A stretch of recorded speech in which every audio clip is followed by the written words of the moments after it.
All right, what's up, fellas? Time for afternoon Wake Up Mintzy. Going to be joined by Tyler Moody at the top. We got our dude wipes. We're drinking Stella Blue. And we got a ton of stuff to talk about because it's freaking MLB playoffs. We're in the heart of football season, and there's so much to catch up with. And, you know, I, like everyone else, like to make some occasional money. And Tyler Moody also helps with that. We got baseball in the afternoon starting. The Tigers and Mariners are playing right now. They have not quite started yet. They're delayed, so they haven't quite gotten going just yet. Okay, well, I got a text from a certain friend of the show who really, really liked the Tigers today. But this is the only series. We're joined by Tyler Moody as always. This is the only series that's 1-1. I mean, we're playing 3 out of 5 MLB divisional playoffs. Man, the Dodgers really sticking it to the Phillies, winning 2 in that ballpark. So far, that series, I mean, you don't want to say. I mean, that one's near over. With they going back to LA at 2-0. The Blue Jays look to close out the Yankees after winning the first 2, just out slugging them at home. Game 3 tonight, Yankee Stadium. Unfortunately, the Cubs. This Brewers bunch is special this year, man. You were on it at All-Star break. You got me on them. You got me on them at All-Star break. But, man, they're up 2-0. They've dominated the first 2 games. Kind of seems like the Cubs may be running out of pitching. Game 3 is tomorrow at Wrigley. Hopefully the Cubs can make that a series. And then the Tigers and Mariners, the one series that's tied 1-1. But what do you think about today? I mean, looking at the Tigers and the Mariners, this is clearly the best series. Even just as far as the two teams being close together, obviously the series is 1-1. But I feel like these are two evenly matched teams. Pitching matchup today: Logan Gilbert against Jack Flaherty. Flaherty had a long stretch during the season when he was giving up a lot of home runs. Feels like he's corrected that. Was great in the wild card round.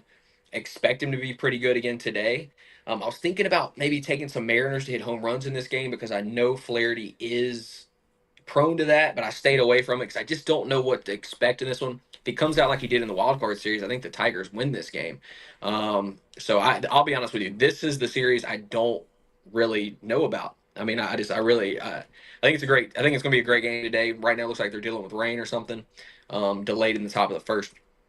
Brewers beating the Cubs, not surprised. I try to tell you, this is exactly what I said when we came back from the All-Star break. The Cubs are a collection of good players. The Brewers are a real team. They play team baseball.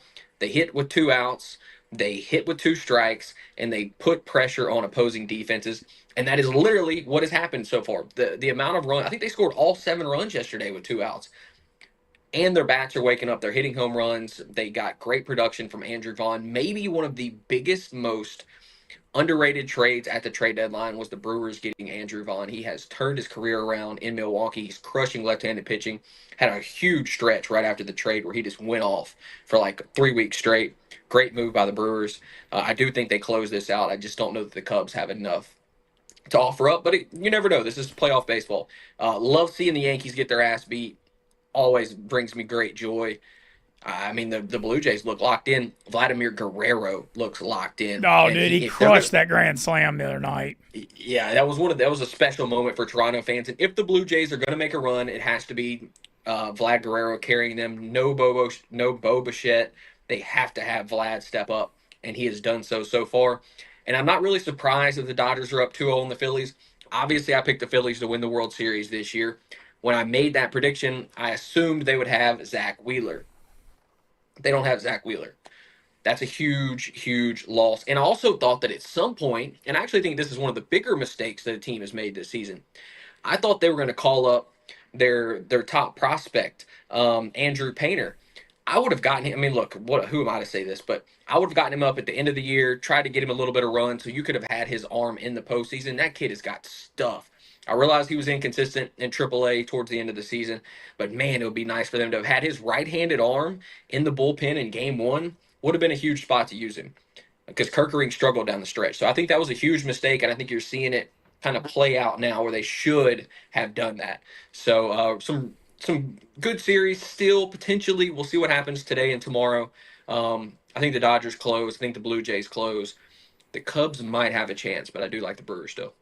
I'm curious about tonight. So the Blue Jays are actually plus $1.40. Yankees minus 172. The Blue Jays are throwing Bieber against Carlos Rodon. Yep. How's Bieber been looking? Because I mean, part of me wants to take the Blue Jays plus 140. It seems like a good price. I think if you're taking the Blue Jays, it's not just for Bieber. It's just the fact that their other bats are so hot. It looks like they're just determined right now. I mean, they've swung it so well. Obviously, they're going on the road now. That does change some things. They were in that home environment in Toronto, but Bieber pretty good down the stretch. I mean, this is a guy that's coming back from Tommy John surgery and at advanced age, so you never know how that's going to go. But this is a guy that's got postseason experience with the Guardians or was then the Indians. He's a dude, right? And there are certain guys that you're willing to rely on when they're dudes. Sometimes it'll go wrong, but you're willing to stick your money in there. I like Toronto tonight as well, Mintz. All right, I just like them at that price. All right, a lot of football to get into. Dude, how about what a wild game last night in Jacksonville, Moody. That play where Lawrence fell down on the lineman stepping on him and getting up and running for a touchdown at the end. I mean, you can't make this stuff up. But what a big win for the Jags, who are now 4-1 to start the year. And not just 4-1, back-to-back wins at San Francisco and home against KC. I mean, those are premier wins. And Liam Cohen, I know, was one of your favorite, coaching hires, and you were big on the Jags going in. But, man, this is, at 4-1 with the schedule they played, that's pretty impressive stuff. Well, obviously, I have talked very highly of Trevor Lawrence for quite a while. I thought we were going to see him emerge as one of the elite quarterbacks in the NFL. And you can see it at times. Like that throw he made to Brian Thomas on the go route down the sideline late in the game to put them in position to go score that touchdown was tremendous. I mean, it was a gorgeous throw. You can see it with his legs. I think he had like 55 yards rushing last night. But then he also does dumb ass stuff like the delay of game that they took. Like he will show you some amazing things, and then he'll undo what you just saw with a big mistake, an interception, a fumble. Like he makes mistakes still. He is a mistake-prone quarterback with elite upside, and you just hope that it doesn't come out at the worst time. But Liam Cohen, even though people were kind of bagging on Brian Thomas and the offensive production early on, he's gotten it done. They're now 4-1. The defense is a little bit better this year than they were last year. They're not great by any means. They make a lot. They cause a lot of turnovers, though. Like they allow a lot of passing yards, but they lead the league in creating turnovers. And we saw that pick six flip the whole game last night. 100%. They throw some really different schemes at these quarterbacks and confuse them. Like that was a terrible interception by Mahomes, something he normally doesn't do. Normally, if you see Mahomes throw an interception, it's because he's trying to make a play or it's a tip drill or something. That was a really well disguised defense. They get the pick six. It's certainly a turning point in that game. But I've been impressed by everything I've seen from the Jags, except for the mistakes. They got to clean some stuff up, man. They still make a few too many mistakes. If they clean those mistakes up, they win that division, as we both predicted before the year. And, maybe make some noise in the AFC. The AFC feels more open this year than it has. Yeah, and that's what I want to get into now is bringing up how open the AFC is because, you got a Jaguars-Colts battle at the top of that AFC South. Colts looking really good. They're 4-1. Indiana Jones carrying them. Jags 4-1. Houston now 2-3, but big win at Baltimore, and they do have a really good defense. But what's interesting to me is you got the Chiefs at 2-3, and then the Ravens at 1-4 without Lamar. This Ravens thing is, it's gone south, like very south the last 2 weeks. Lamar got hurt. They got their ass whooped at KC. Then Houston hadn't been able to score on anybody all year, and they come in and put up 40 on them. I don't know what's going on with this Ravens defense. Well, part of it, Cooper Rush turned it over a few times, gave them short fields. Like, I'm not looking too much into the 40 points that they scored in that game because Cooper Rush, he made it very easy on the opposing offense. Great showing for Houston. They needed it. It's a confidence builder. Like, you can't dispute that. This was a needed blowout for them. But, like, I want to see it against a legitimate defense. It's just crazy that the Ravens are not that legitimate defense. Injuries across the board. They'll be a much better team as the season progresses and they get healthier. They get Lamar back, obviously. But it is shocking to see, no doubt about it. Yeah, and then you look around the rest of the AFC, the Chargers look so good at 3-0, went 3-0 in their division games, and it's just been a body count for them. They lost Rashawn Slater, Pro Bowl tackle before the year. After they gave him a big contract, Joe Alt, their other tackle, goes down. Now they had a guard go down. Now Marion Hampton's on IR for 4 weeks. They're just running out of bodies. And when you watch them the last 2 weeks, you could see it. They couldn't block the Giants or the Commanders. And now all of a sudden, a 3-0 start with 3 wins in their division. You couldn't have had a better start. Now they're 3-2 and reeling. Denver, it was a strong 1-2. I mean, could be 3-0. And then Denver makes a huge statement coming back from 17-3 down at Philly. Sean Payton goes for 2 with 8 minutes left. They get it to win 18-17. That's a landmark signature win for Denver and Bo Nix. Nix went 9 for 10 in the fourth quarter, and that kind of announces them as even a Super Bowl contender, in my opinion. That's how big that win was, beating Philly on the road, coming back like that. But so you look around the AFC, Denver 3-2, and then you got the Chargers 3-2, Chiefs 2-3 in that division.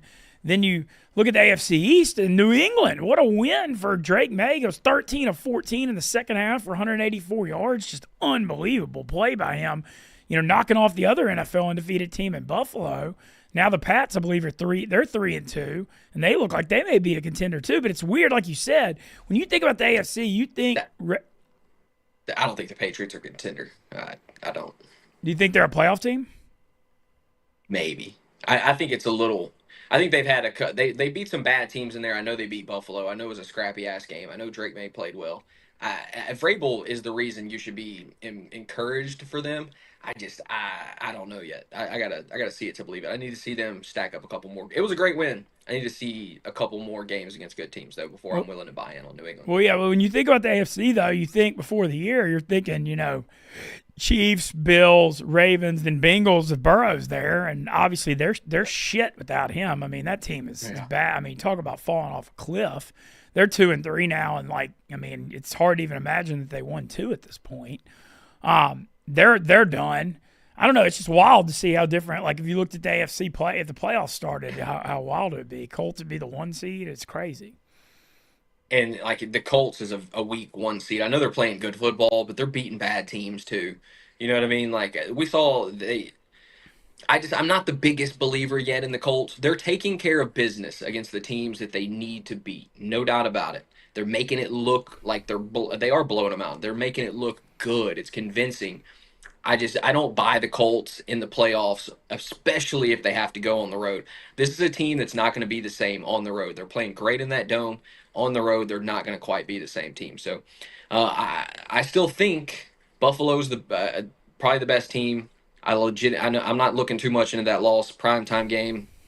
I'm not looking too much into it. I think Buffalo's the best team. I think Kansas City will still be there when all is said and done. They get Rashee Rice back. I promise you, if you're one of those teams in the AFC, you do not want to see Kansas City in the playoffs. So I still have Buffalo and KC at the top. I'm not selling my stock just yet. All right. Well, going over to the NFC, I got to say I had my day. The Saints got to win. They're on the board.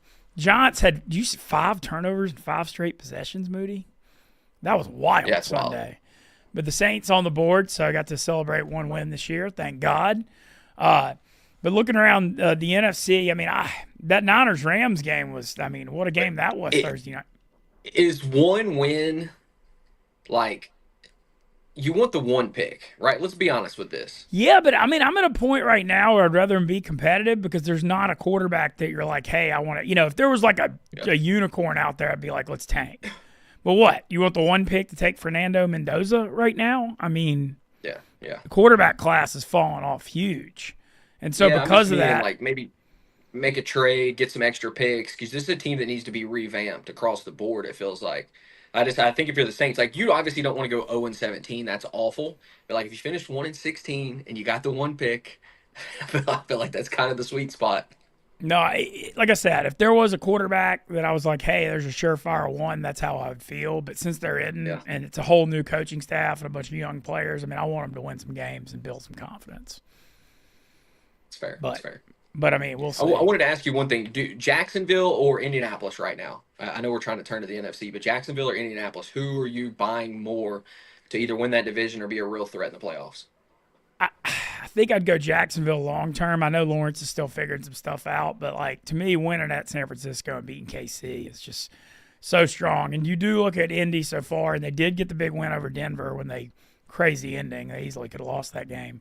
But I think Jacksonville just is beating better teams, and that's what. Yeah. Even though Indy's offense has looked way better than Jacksonville, I'm not saying that, but I'd go Jacksonville. What do you think? Yeah, I think I'd probably go Jacksonville too. And we're going to know more about Jacksonville. They got the Seahawks coming into town. That's a tough trip for Seattle, going all the way to Jacksonville. Jacksonville favored by 1.5 points. If they win that game, I'm really going to be buying into what Jacksonville's selling. So a huge week for them. Obviously, if the Colts can take care of the Cardinals, Cardinals have been scrappy. Don't know how the hell they lost that game to the Titans. I mean, they had Dude, it in the bag, threw it. They the had an interception. interception, fumble it away, lose the game. Like they should be 3-2. That should be a 4-1, 3-2 matchup. So I think it's a good enough game for us to get a little more information out of Indianapolis. Yeah, Kyler hurt his foot. I mean, he can't look. He's questionable. He'll probably play, but if I know he doesn't run a ton anyway. But if he's not mobile, that's not good for Arizona. Yeah. All right, we can talk No. more about the NFC now. Yeah, yeah. Well, I want to talk about Tampa Bay because that Tampa Bay Seattle game was a thriller. Yes.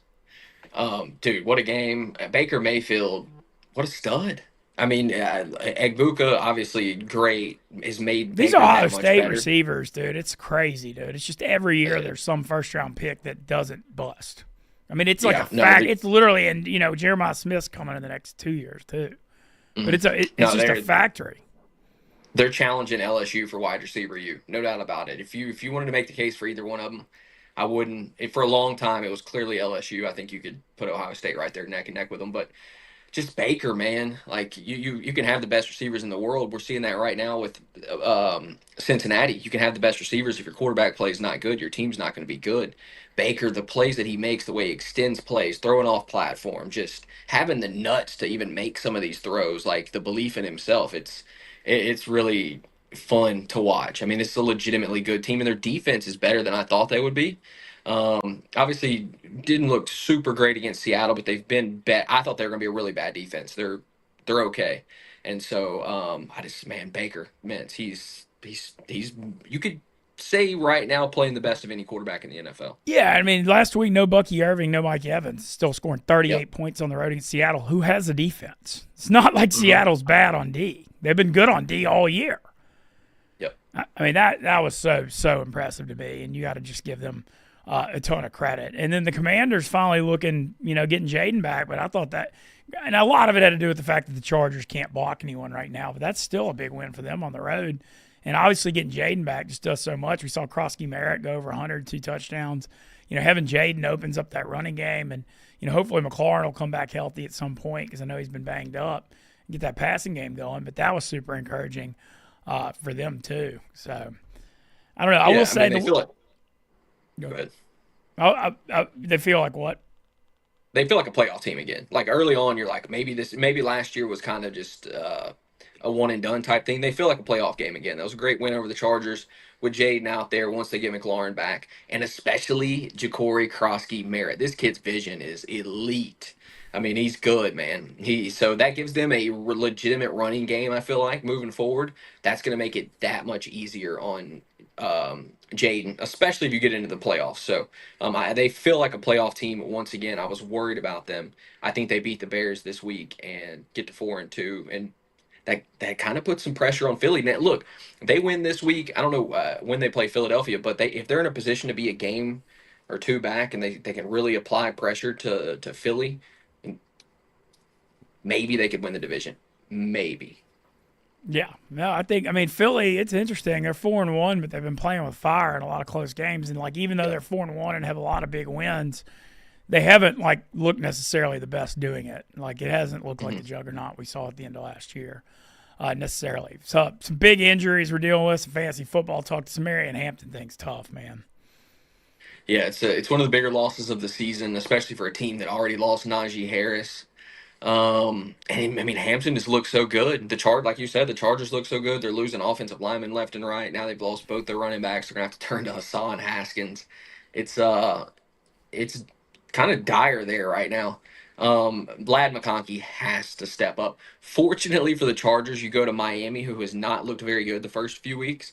So like this is a kind of you don't want to say a get right game for a team that's 3-2, but a nice bounce back spot for them for sure. So come out of there with a win. You're 1 week closer to getting Hampton back, getting some of those linemen back. I don't think there's any reason to panic on the Chargers, but definitely not a great showing the last 2 weeks. Fantasy football wise, any waiver wire ads you're looking at tonight? Flournoy for the Cowboys had over 100 yards this past week. I think he's a really good one.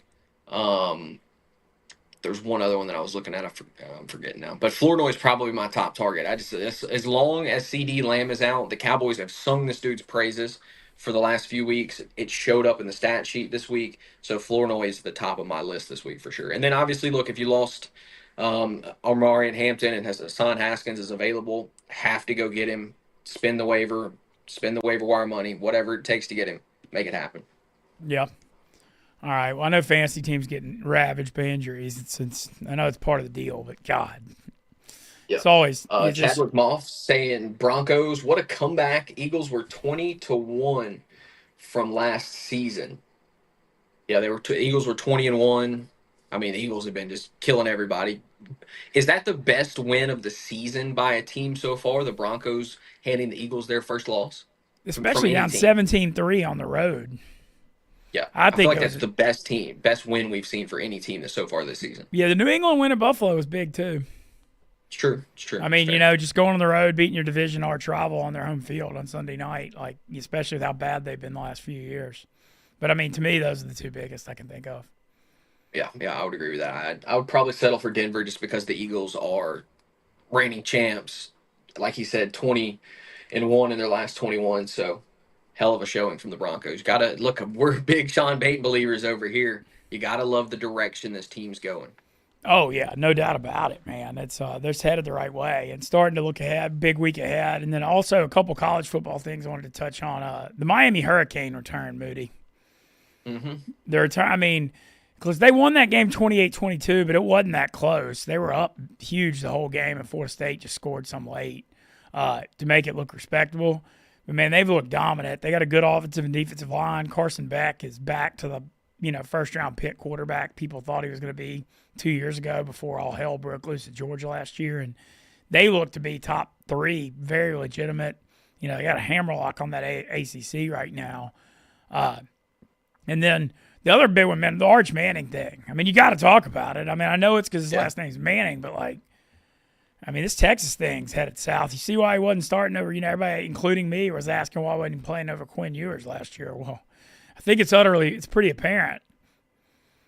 Yeah, well, you and I talked about this. So I did a couple of his games in high school when he was at Newman, and I just wasn't that impressed. Part of it was the competition, but you could it just didn't feel. I didn't feel like I was watching the number one prospect. You know what I mean? Like I'm watching this kid from Evangel right now, Pop Houston, who just committed to LSU. Too. Yeah, and you can see it. This kid's impressive. And you watched Arch when he was at Newman, and it just didn't feel like you were watching the number one prospect. And so I'm not surprised to see him struggling.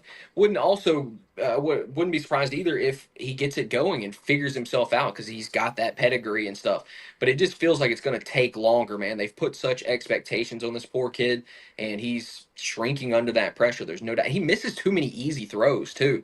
This is a guy that is a Manning and has done millions of quarterback camps, had all the correct teaching, and he just misses too many easy throws. And so for me, that's one thing that just sticks out. Every time you watch him play, got to make the easy one sometimes too. Yeah, no doubt. But that's been a huge story. Florida finally got a big win after the 3 losses already in September. Like I said, the Miami Hurricanes, huge story. And then also, the other one I got to mention, Moody, is this Texas Tech Red Raiders. Because they went out and spent all the money this year. But, man, it's been worth it. They whipped the shit out of Houston, 35-11, and Houston was undefeated before that. Their defensive line is like man among boys. I mean, if you watch that game, I watched a lot of that game, and I miracled the under. I mean, I can't believe I won it. But this Texas Tech team, I mean, it was like Hutt, and there were no Houston offensive linemen on the field. And, just like what Miami's looking like in the ACC, Texas Tech looks like in the Big 12. I mean, I'd be shocked if they don't win the Big 12 and get a playoff berth now. I mean, they look very, very legit. And the thing is, not just are they legit, but they're tough up front. So they have a real shot to make a run. I mean, it's actually a serious thing. So we'll see. We'll be curious this week looking ahead. Is Nussmeier going to be more healthy for LSU? Because Van Buren practiced the first team all last week, trying to get Nuss some rest on the bye. LSU's got South Carolina at home. Some other interesting games: Florida at Texas A&M Saturday night. Oklahoma, Texas this week, Moody, and Texas a 3-point favorite because no materia for Oklahoma. Yep. It's a wild line. Yeah, and That's what True Franks was saying. He thinks Texas beats Oklahoma and finishes strong. What are your thoughts on that game? No Mateer, and that's massive because Mateer, I mean, he was the front runner for the Heisman. I mean, Yeah. he looked like the dude. Oklahoma looked so good. I was highly impressed watching Mateer play. Without him, Oklahoma not the same team. I would tend to lean Texas probably. Yeah, Oklahoma still has a good defense, though, and the backup played a lot last year. I mean, he can run a little bit. He's not the best passer, but, I mean, could they win this game still? Maybe, I mean, it's a rivalry game. Feels like a toss-up. Yep. Material will be back, I believe, definitely for the Ole Miss game in a couple of weeks. But Oklahoma's got to survive without him. But that's big Saturday, Texas, Oklahoma. And then also Ohio State at Illinois is big noon, where Dave Portnoy and Fox is headed. Illinois had that horrible loss getting smoked at Indiana, but since then they beat USC at home, bouncing back as a 7-point underdog. Took care of business at Purdue last week. Very curious to see what happens in that one too. So we got a decent slate of games this weekend. Ohio State is not losing to anybody in the Big Ten, I don't think. Man, this Penn State deal's crazy. Penn State falling apart. Like I was watching the Yak earlier, and Brandon Walker was saying pump the brakes on Penn State, and Tate was down there, and until I see somebody beat Ohio State, I'm just not going to believe that they're beatable by any team in the Big Ten. So I think they're too good. And the thing is, they can beat you any way necessary. They can beat you with the defense. If they need to turn the offense loose, they can. I know they haven't had to do it much just yet. I think that's still clearly the best team in the nation. I don't really think there's anybody even close at the moment to Ohio State. I would be shocked if they get beat by Illinois. Yeah. Well, Julian Sayin, the quarterback's looked really good too. He's extremely accurate and takes care of the football for a guy's age. And so that's a big thing. They still got Jeremiah Smith, who may be the best player in the country too. Yeah, they can do it any way necessary. Chadwick Moff asking you, what do you think about Utah? Can they beat Arizona State? I think they could. I think Utah's defense, that feels like a toss-up. Arizona State's regressing a little bit this year after Scatterboo, and they kind of overachieved and shocked everyone last year, and now they're kind of the hunted. We saw they lost to Mississippi State. They did pull out a TCU game. They were trailing at home. But, yeah, Utah could win that game. I mean, it kind of feels like this Big 12, other than Texas Tech, everybody can just beat each other every week. Yep. Whether it be TCU or Baylor or Kansas State or Iowa State. It just, who knows? Did you see what happened to Cincinnati? Kind of jumped all over Iowa State first half, up 31-7 at half, ended up winning. Iowa State, kind of fought back a little bit. But, who saw the Cincinnati thing coming? They got a dual threat at quarterback. There's an argument they could be the second best team in the Big 12 right now. That shows how wide open it is. And the Virginia thing's got to be mentioned too. Chandler Morris, transfer from North Texas, Chad Morris' son. They beat Florida State and at Louisville back-to-back, both in overtime. They're the surprise team in the country right now. Nobody saw that coming. That's for damn sure. Well, I will say one thing. You called this Texas Tech run. You were, I know you didn't necessarily predict it, but you talked about how good they could be, all the money that they spent. And so I got to give you a lot of credit on that because I definitely wasn't thinking Texas Tech, and they look really damn good. That defense is legitimate. They've never had a defense. You look at the Texas Tech teams through the years, they always, air raid with Leach and Mahomes and all the guys they've had. They've had plenty of offenses that can score, but they've never been able to stop anybody, literally ever. And now they can. And so it's kind of almost weird to see, if that makes sense, because it's just never happened before. But also want to mention big week here, Chicago Marathon Sunday. Pretty wild, Moody. I think so. I'm anxious, to be honest. Yeah. Yeah, I don't know. I'm super excited. 20 was my longest training run, and I got to do 26.2. But I got a buddy, Tyler Torbett, coming up here running it with me, who's in better shape than me, and that's going to help a ton, having a partner out there. But going hard on the fundraising. My boss might have called me a grifter on Twitter this morning, but, what's new? That one I didn't get. I get me getting rained on and all, but, I'm raising money for Paul's is Barstool's partner in charity. Yeah. Raising a huge number for them, I think. I don't see how that's grifting. I think that's supporting the company. They're a partner. I don't know. Yeah, I think you're just an easy person to rain on. That's a fact. And I think Dave probably helping you out in a way too. No, I agree. You know what I mean? I think it's the old any publicity is good publicity as long as he mentions it. That's what it feels like because Dave fully aware. I mean, he's too smart to not be aware that they're your partner and all that. You know what I mean? So like, I think he's just because he can't be too nice to you. You know what I No, mean? Like it's just part of it. Yeah, I don't know that you necessarily earned that lately, no, I and haven't. so he No. got to bash you a little bit in route to helping you out. So I think it's like a kind of like getting a backhanded compliment type thing. Well, cool. I'm glad to hear you say that. I mean, I saw it, and I was just like, all right, whatever. But whatever. Hey, the fundraiser is going good though. I'm over 7,000 now. My goal is 10,000. I've been going grassroots on it. Moody, I have a very large phone book, and I've been going through like personal texts. I'm through. I started at A, and I'm through N now. So Wow. I've got a little over halfway. I'm a little over halfway to go, but I'm over 7,000 now, and 10's my goal. But once we get to 10, maybe it'll take off. You know how Barstool goes. Once we Yeah. get to No. 10, maybe there'll be a lot of last minute stuff. Maybe we can end up putting up a big number. But if I get my thoughts though, I mean, we're partnered with Paul's. I'm the only content guy running this marathon. Anything less than 10K was a failure in my opinion. So holding myself to a standard on that. Well, and you do a great job raising money. I mean, I've seen everything you've done. You always seem to find a way to get to your number too, and so again, it's a great cause. So especially if and there's nothing riding on this one, kind of like the last time when you ran the one down in New Orleans. Well, I mean, I Like if gotta you just had to, finish. I gotta finish this damn thing. Is what's riding well, on it. yeah, of course, but you don't have, but like because wasn't Big Cat's donation The riding 60 on whether or minutes, not you yeah. fit? Yeah. So I mean, it's a little bit different in that case. In this case, like for sure the money's going to a great cause. Obviously, Big Cat, being a man of his word, took care of business anyways. But Yeah, well, I'm um, trying to do this one. I'll be transparent. Everybody says a grift or whatever. I'm trying to not ask Big Cat for a cent here because Big Cat already yeah, does so much with Paws. I'm trying to keep this away from Barstool and more of my connections than just Mhm. going around asking our rich coworkers to try to bail me out. You know what I mean? Yeah. As they have Well, I mean, many, you're many. you're you're close. Yeah, so we're getting it. And then also tomorrow, I'm playing in a World Poker Tour cash game in Austin tomorrow, or in Round Rock at the Lodge. At 2 o'clock, they're putting heart rate monitors on us, but it's a funny lineup. It's Doug Polk, it's his club. Rampage Poker's in it. Tim Pool, the political commentator's in it. I mean, it's going to be a random lineup. But so I'm actually flying down to Austin late tonight, and I'll be back Thursday morning. And rest assured, I went to both my direct bosses here, asked about it. Hank, when I went to Hank, I was just like, I'd like to do this, but it's not like that big a deal. I'm not trying to cause any problems. Hank goes, are we paying for it? I said, no, they are. And he's like, go. I was like, all right. And then I was still paranoid about it and asked Big Cat about it Friday. And he was like, you're good, go. But also I'm getting more content out now too at the video logs and stuff. Do you normally get nervous when you're playing a hand? I know you've played tons of hands of poker, and obviously when you're playing small hands, you're probably not going to feel anything. Does your heart beat faster? Do you feel it? Like, do you get those nerves when you're in a big hand?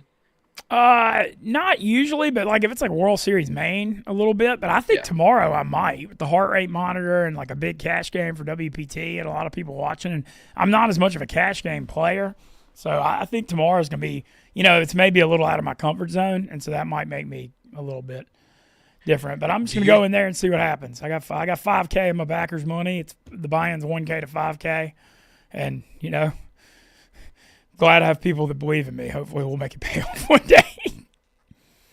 do you think your heart rate will go up higher if you get into a hand with Doug Polk versus say Tim Pool? Probably. Yeah. Especially like if Doug Polk, like you got to think about this game. Like money's all relative. Him playing a Mhm. 5-10 game at his own home place, he ain't gonna give a shit about that money. Like he's gonna Yeah. probably try to run crazy bluffs on me just to do it, to bluff Barstool me. And that's the other thing. I have to adjust because people And want to Doug's bluff me. super capable of bluffing.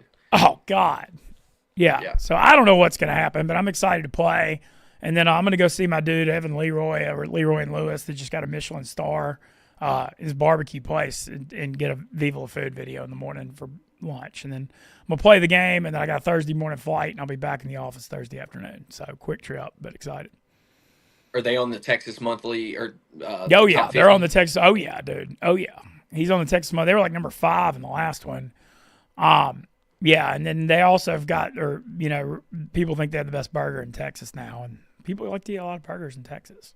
We got to do the keto though. We're doing the meat, no sauce, No beans, no bread. This is marathon week. Made a few mistakes over the weekend. Wasn't very happy with myself. Give us a prediction for tomorrow at the poker table. I think I'm going to surprise people and actually win in this game, and I think people think I'm going to lose. I think I'm going to. I don't know how much, but I think I can book a win in this game. That would be my. I think you will dominate the non-poker players and just maybe be a little more careful against Doug Polk. I think Rampage. I've seen Rampage play. Like I think you're better than Rampage, to be honest. But he plays a ton of cash, so that is something to Yeah, keep in no, but mind. he's got a big edge on me in cash just because he plays more and money Yeah, doesn't yeah. matter But to I him. think like just Doug, he's unpredictable. He's one of the best in the world, especially in cash games. You know what I mean? So, Oh yeah, dude. um, dominate the rest of the table. Maybe pick your spot with Doug Polk. Obviously you don't need my advice, but I think that's pretty solid advice. Yeah, it's a 2 o'clock on World Poker Tour though. If anybody wants to watch that, that's gonna be a lot of fun tomorrow. And then traveling marathon week a little weird, but I think it's fine. I mean, like I said, I got the blessings from my two people to go to here, so and I'm raising a big number for Paul's, man. Like I said, we're gonna get this 10K. We're gonna get this 10K, damn it, and we're gonna run this race. So a lot to be excited about.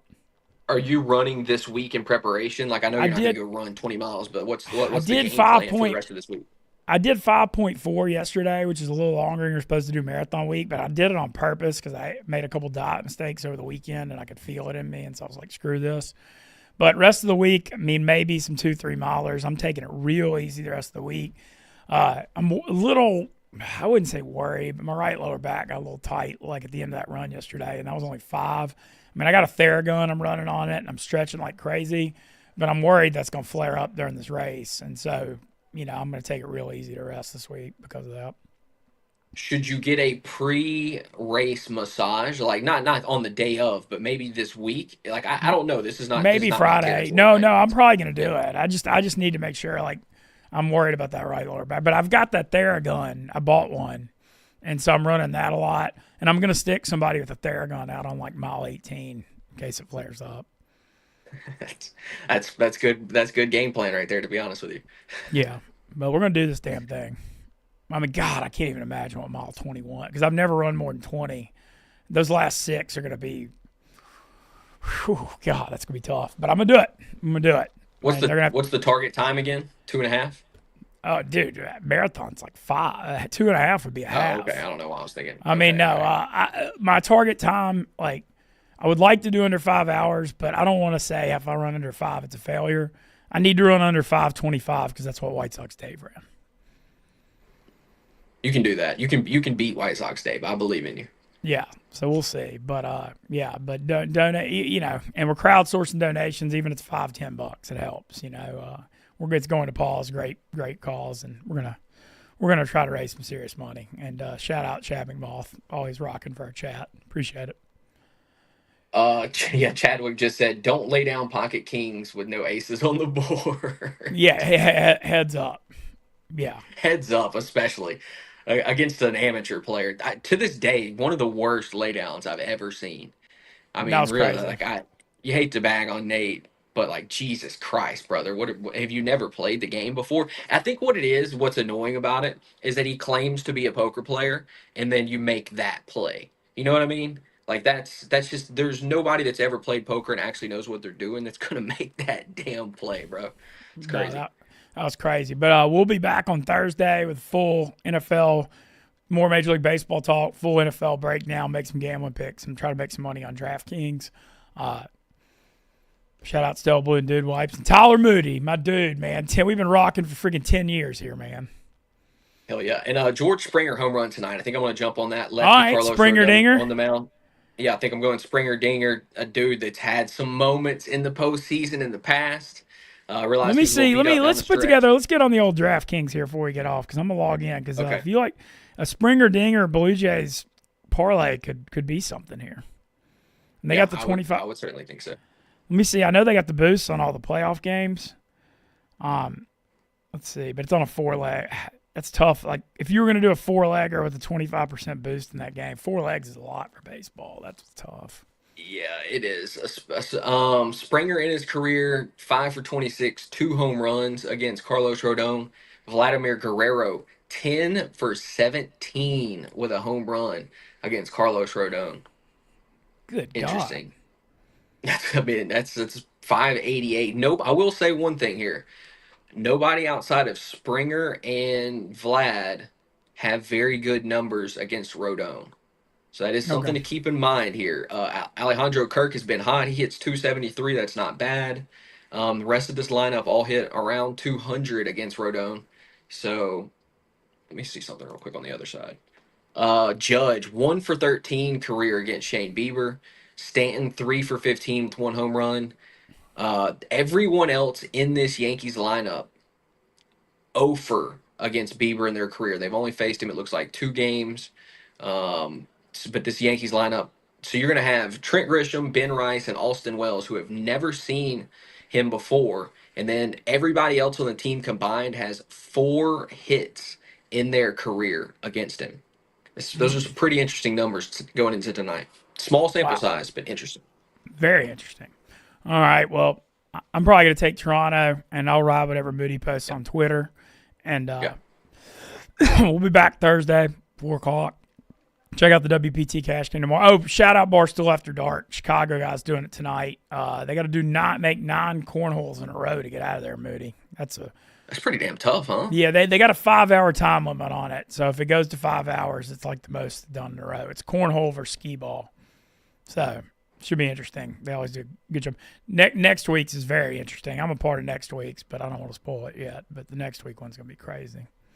Shout out to Tate because Barstool After Dark Wagon. last week was so he's got me interested in the show. And again, I don't consume as much content as most people, but I'm interested to see what he comes up with next because that shit last week was so good, man. I mean, it was just comedy from beginning to end.